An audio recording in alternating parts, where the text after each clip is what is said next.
बात करने वाले हैं सीटेट का दूसरे क्लास में। हमने अधिगम चैप्टर को लिया है क्योंकि दोस्तों कोई भी चीज़ की अगर शुरुआत होती है वो सीखने से ही होती है। तो क्योंकि बच्चे इसमें ज़्यादातर सीटेट में बच्चों से रिलेटेड, मनोविज्ञान से रिलेटेड चीज़ें हैं, तो इसमें सीखना अधिगम को जो है कि प्रायोरिटी मैंने दिया है। इससे रिलेटेड बहुत सारे सवाल बनते हैं। अधिगम मतलब सीखना होता है और लर्निंग बोलते हैं जिसको। तो चलिए इस चैप्टर को देर न करते हम लोग इसके जो मेन पॉइंट है इसको पढ़ते हैं। सबसे पहले दोस्तों अधिगम का सिद्धांत जो है कि थार्नडाइक साहब ने दिया था, बहुत सारे जगह पावला साहब को भी माना जाता है, पर इसे प्रवर्तक के तौर पे भी गिना जाता है। ठीक है दोस्तों, ये थार्नडाइक को ही हमको कभी भी टिक करना है। देखिए, सीखने की सतत प्रक्रिया को अधिगम कहते हैं। ये जो प्रक्रिया है सतत प्रक्रिया, यानी कि लगातार सीखने की जो कोशिश होती है, वो जो प्रक्रिया होती है सीखने की प्रक्रिया को ही अधिगम कहते हैं। और प्रक्रिया करते करते क्या है, हम लोग सीख जाते हैं। ठीक है दोस्तों, और अधिगम को शिक्षा मनोविज्ञान का दिल कहा जाता है। ठीक है दोस्तों, देखिए शिक्षा मनोविज्ञान का दिल किसको कहा जाता है? अधिगम को, क्योंकि ये क्वेश्चन पूछा गया है पहले भी। देखिए अधिगम क्या होता है? देखिए अधिगम मतलब क्या होता है? सीखना होता है दोस्तों। और अधिगम से क्या होता है? व्यवहार में परिवर्तन होता है। ये बहुत बार पूछा जाता है। और ये भी पूछा जाता है अधिगम से कैसा परिवर्तन होता है? तो अधिगम से दोस्तों अस्थाई परिवर्तन होता है। ये बहुत ही वीवीआई ये जो है चीजें हैं। अधिगम से क्या, अधिगम मतलब सीखना होता है और अधिगम से व्यवहार में परिवर्तन होता है। स्वाभाविक बात है दोस्तों, अगर हम लोग कोई भी चीज़ सीख लेंगे, कोई भी नियम को जान लेंगे, तो हमारे व्यवहार में परिवर्तन होगा। पहले हम लोग एक रास्ते से जा रहे हैं, उस रास्ते के बारे में पता नहीं है तो हम लोग खो जाते हैं। जैसे ही हम लोग उस रास्ते को जान जाएंगे तो क्या होगा, हमारे व्यवहार में परिवर्तन होगा। उस रास्ते पे सही रास्ते पे एक बार में चलते रहेंगे। और अस्थाई परिवर्तन मतलब मान लीजिए कि रास्ता को हमने अच्छे से जान लिया, अधिगम मैंने सीख लिया, तो अब तो हम कभी भी खोएंगे नहीं, सीधे एक बार में चल जाएंगे। ये अस्थाई परिवर्तन होता है। तो क्या है, इस जो है कि शब्दों को आपको याद रखना है। ठीक है दोस्तों, आगे बढ़ते हैं इसमें अधिगम में ही।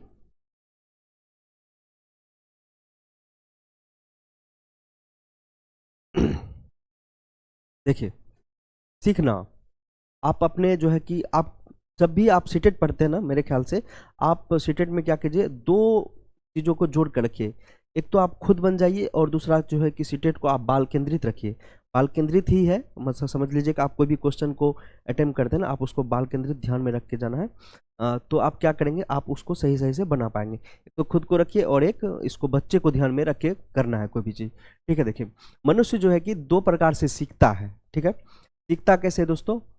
पहले जो है कि वातावरण से सीखता है और दूसरा क्या करता है दोस्तों, अनुकरण करके सीखता है। ठीक है, कैसे सीखता है? देखिए वातावरण से हम लोग जिस भी समाज में रहते हैं, हम लोग क्या करते हैं, उससे जो है कि सीखते हैं। और अनुकरण से यानी कि कॉपी करते हैं। जो बहुत सारे जो हमारे समाज में पहले से अच्छा किए हैं, बहुत बार हम लोग क्या करते हैं, कॉपी करके भी सीखते हैं।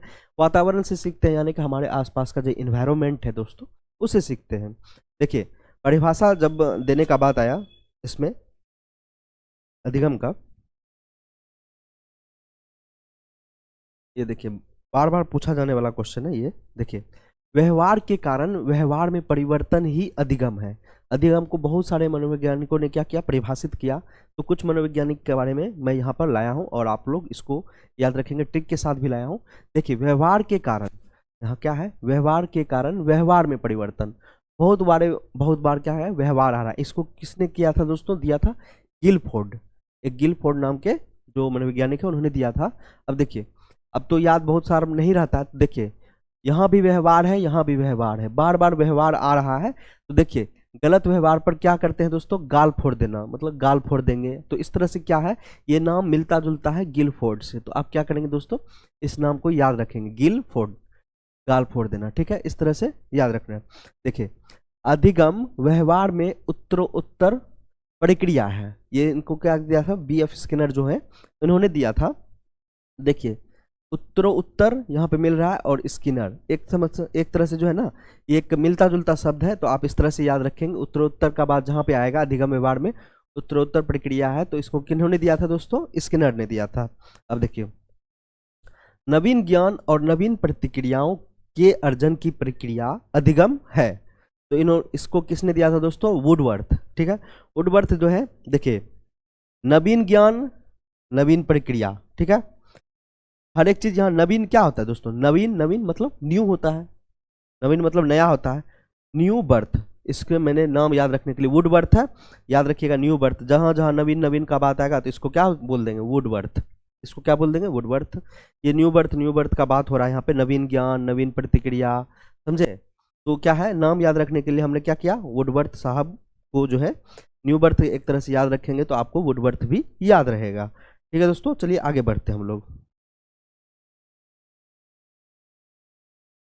देखिए, इसका कोई ट्रिक नहीं बनाया मैंने, इसको याद रखना। सीखना, अनुभव और प्रशिक्षण द्वारा व्यवहार में परिवर्तन होना। देखिए, सीखना, अनुभव या फिर प्रशिक्षण द्वारा, प्रशिक्षण जो भी हम लोग लेते हैं उसके बाद क्या है, व्यवहार में परिवर्तन होता है। वो गेट्स व अन्य ने कहा था, एक गेट्स व अन्य ने भी कहा था। और आदतों, अभिवृत्तियों तथा ज्ञान का अर्जन ही क्या है दोस्तों, अधिगम। इनको किसने कहा था, क्रो एंड क्रो। जिन्होंने भी अधिगम का परिभाषा दिया, मैंने बहुत सारा बता ही दिया। एक दो ठो जो है कि आपको दोस्तों ये याद रखना पड़ेगा आपको। ठीक है दोस्तों, चलिए आगे बढ़ते हैं। इसी में छोटा सा चैप्टर है दोस्तों।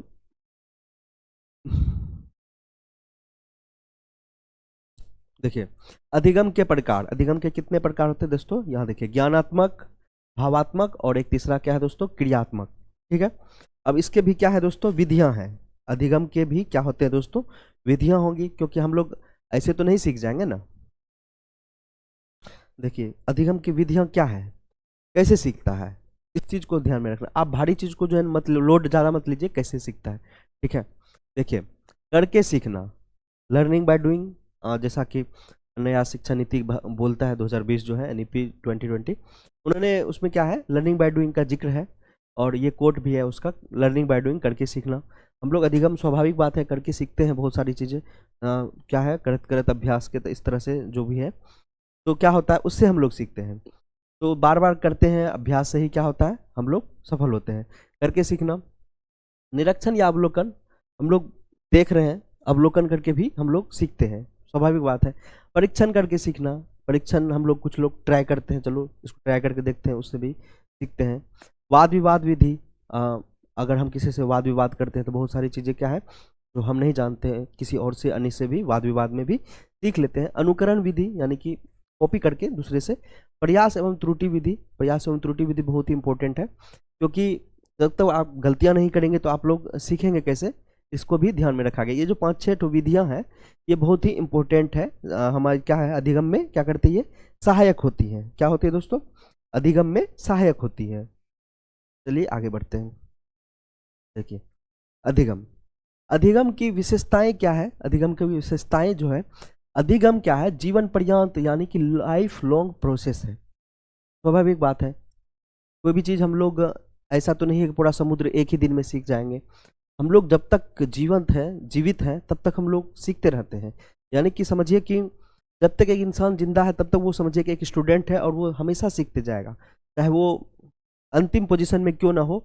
अंतिम पोजीशन में भी बहुत सारी चीज़ें सीख जाते हैं कि कौन आया मिलने, नहीं आया मिलने, बहुत सारी चीज़ें उस समय भी हमारे दिमाग में चलते रहता है।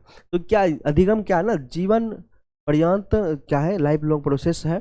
अधिगम निरंतर व सतत होता है, यानी कि हमेशा चलते रहता है, हमेशा इंसान सीखते रहता है। ठीक है दोस्तों, अधिगम विकासशील प्रक्रिया, वही बातें हैं, विकासशील प्रक्रिया है। अधिगम सामाजिक होता है, यह समाज में समायोजन, ये क्या करता है दोस्तों, अधिगम सामाजिक एवं समाज में समायोजन में सहायता करता है। ठीक है दोस्तों, ये भी बात सच है। देखिए, अधिगम सामाजिक होता है, समाज में समायोजन करता है, हमें सिखाता है कि समाज में किस प्रकार से रहना है, किस प्रकार से चलना है, ताकि लोग हमें असामाजिक तत्व ना समझे। तो हम लोग को क्या करता है अधिगम, सिखाता है कि आपको समाज में कैसे रहना है, एडजस्टमेंट करने सिखाता है समाज में, इस चीज़ों को ध्यान में रखना है। ठीक है दोस्तों, देखिए, अब देखिए, अधिगम को प्रभावित करने वाले कारक। देखिए, अधिगम को प्रभावित करने वाले कारक कहने का अर्थ क्या है यहाँ पर दोस्तों, कि अगर आप अधिगम कर रहे हैं, अधिगम की प्रक्रिया में हैं, और आपको उस अधिगम को कौन कौन चीज़ें प्रभावित कर सकती है, रुकावट डाल सकती है या फिर सहायता कर सकती है, तो ये प्रभावित करने वाले जो भी कारक हैं उसको एक बार हम लोग देख लेते हैं। देखिए, वातावरण, एक नंबर पे है वातावरण। वीवीआई है दोस्तों, अगर आपका वातावरण समझिए कि ये प्रभावित कैसे करता है अधिगम पे। अगर वातावरण आपका बहुत ही अच्छा है तो आपको क्या है, बहुत सपोर्ट मिलेगा, चारों तरफ से बहुत सपोर्ट मिलेगा। आपकी जो अधिगम की प्रक्रिया है बहुत ही जो है कि आसानी से और बहुत ही जल्दी में होगा। कोई भी चीज़ आप सीखना चाहेंगे, समाज में रहेंगे, तो आपका वातावरण होना बहुत अच्छा है, मतलब डिपेंड करता है अधिगम पे, बहुत इंपॉर्टेंट है ये। वातावरण अगर अच्छा नहीं रहेगा, अगर हमारे चारों तरफ वातावरण ही खराब रहेगा, तो हम लोग अधिगम की प्रोसेस जो है बहुत स्लो होगा, और वो हम लोग हो सकता है गलत रास्ते पे भी चले। तो ये वातावरण बहुत ही डिपेंड करता है परिपक्वता, अधिगम हम किस स्टेज पर ये सीख रहे हैं, हम में कितनी परिपक्वता है किसी भी चीज़ को सीखने के लिए, ये बहुत ही ये प्रभावित करता है। ये कारक बहुत ही इंपॉर्टेंट है। ठीक है दोस्तों, हमारे अंदर कितनी परिपक्वता है या फिर हमारे आसपास के वातावरण में कितनी परिपक्वता है जिसमें हम लोग अधिगम सीख रहे हैं। देखिए, बालकों की शारीरिक व मानसिक स्वास्थ्य, देखिए अगर हम लोग किसी को सिखा रहे हैं तो उसका हमको ये भी देखना पड़ेगा बालकों के शारीरिक व मानसिक स्वास्थ्य, वो स्वस्थ है कि नहीं। क्योंकि मान लीजिए कि वो बीमार है या फिर स्वस्थ नहीं है, तो उसका अधिगम जो है कि थोड़ा स्लो होगा, स्लो प्रोसेस होगा, या फिर ना भी समझे तो हमको ये जो है कि प्रभावित करता है, अधिगम को प्रभावित करता है। स्वाभाविक बात है, कोई बीमार रहेगा तो उसका अधिगम सीखने का जो है कि जो प्रक्रिया होगा थोड़ा स्लो होगा। ठीक है दोस्तों, विषय सामग्री का स्वरूप, मतलब जिस चीज़ों से हम लोग सीख रहे हैं, मान लो वो विषय सामग्री है या FLN है या जो भी है, उससे जिससे भी हम लोग सीख रहे हैं वो उसका स्वरूप कैसा है, उसको ढांचा कैसा है, उसका स्वरूप कैसा है, मतलब उसको बनाया कैसा गया, मेरे लिए जो है कि हमको समझ में आ रही है या बहुत हार्ड लेवल का बनाया गया है, किस टाइप से सिखाया जा रहा है, इस पर भी डिपेंड करता है अधिगम बहुत सारे स्टेजों पर। सीखने का समय व थकान, सीखने का समय व थकान मतलब अब इंसान जो है कि पूरा बच्चा थका हुआ है, एकदम एकदम सिखा रहे हैं ज़बरदस्ती उसको, तो वो नहीं सीख पाएगा, फिर वो थोड़ा बहुत ही दिक्कत है।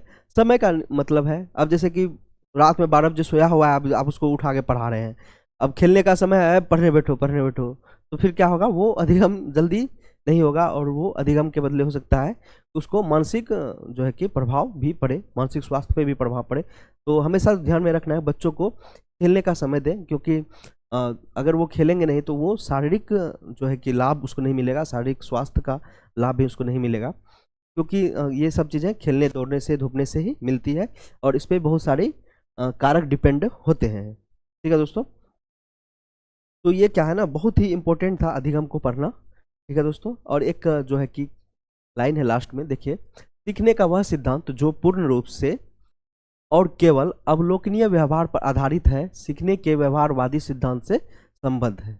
ये क्या है दोस्तों, अधिगम का एक कोट है, ये जो है कि एक फिल इन द ब्लैंक्स में एक बार पूछा गया था इस चीज़ को। ठीक है दोस्तों, इसको आपको ध्यान में रखना, एक क्वेश्चन था जो कि जब मैं एग्जाम दे रहा था उस समय पे, इसलिए मैंने इसको ऐड कर लिया है। सीखने का वह सिद्धांत जो रूप से केवल और अवलोकनीय व्यवहार पर आधारित है, सीखने के व्यवहारवादी सिद्धांत से क्या है दोस्तों, संबद्ध है। तो ये चीज़ें अधिगम में है, आप इस सब चीज़ों को ध्यान में रखेंगे तो आपको जो है कि गिलफोर्ड से फिर लेकर बहुत सारे जो भी मैंने मनोवैज्ञानिक के बारे में बताया, आपको उसमें ध्यान रखना है। ये कोई भारी चैप्टर नहीं है, वो छोटा सा चैप्टर है, आपको अधिगम के बारे में बताता है, अधिगम की प्रक्रिया बताता है, अधिगम की विधियाँ बताता है, अधिगम के क्या क्या कारक हो सकते हैं, इन सभी चीज़ों पर हमारा अधिगम डिपेंड करता है। तो मिलते हैं दोस्तों नेक्स्ट वीडियो में, धन्यवाद।